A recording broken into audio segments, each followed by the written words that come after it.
ये periodic table है। आज इसके बारे में देखेंगे कि इसका महत्व क्या है।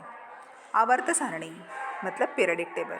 आवर्त सारणी इसलिए बनाई जाती है क्योंकि हमारे आसपास में जितने भी तत्व हैं उनमें से 118 पूरे ज्ञात तत्व है। इसके गुणधर्म के अनुसार इनको विभाजित किया गया है। इसमें 7 आड़े आवर्त और खड़े 18 वर्ग होते हैं। सबसे पहला जो कॉलम दिख रहा है हाइड्रोजन का, हाइड्रोजन से लेके फ्रांसियम तक और बेरिलियम से लेके रेडियम तक, ये एस ब्लॉक तत्व कहलाते हैं क्योंकि इनका बाह्यतम इलेक्ट्रॉन ये एस इस कक्षा में रहता है इसलिए। सबसे आखिरी में जो है नीले रंग में वो helium, neon, argon, krypton, xenon, radon और ओज़ोनियम, ये निष्क्रिय तत्व, शून्य समूह तत्व और उत्कृष्ट तत्व के नाम से जाने जाते हैं। बीच में जो पर्पल कलर में दिख रहे हैं स्कैंडियम से लेके जिंक तक के और उसके नीचे के पूरे तत्व ये डी संक्रमण तत्व कहलाते हैं या फिर इनको डी ब्लॉक तत्व भी कहते हैं। ये तत्व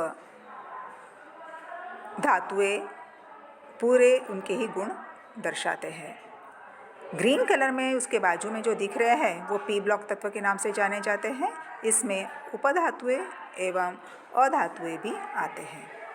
सबसे नीचे 2 लाइंस दिख रही है जो लैंथेनम और एक्टिनम्स की हैं। लैंथेनाइड्स ये पूरे 14 तत्व होते हैं जो बेरियम के बाद में और हाफनियम के पहले आते हैं।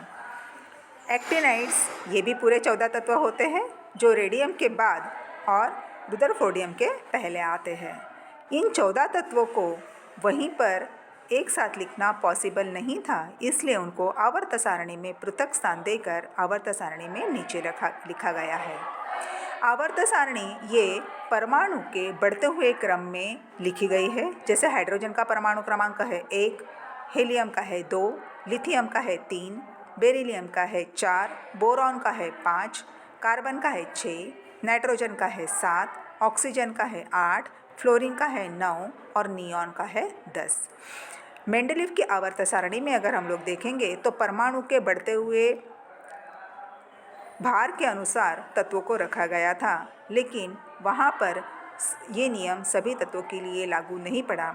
इसलिए आवर्त सारणी में परमाणु क्रमांक के बढ़ते हुए क्रम में तत्वों को रखा गया है और इस आवर्त सारणी से अध्ययन करना काफ़ी सुविधाजनक हो गया है। इसलिए आवर्त सारणी तत्वों के अध्ययन के लिए बहुत ही ज़रूरी है।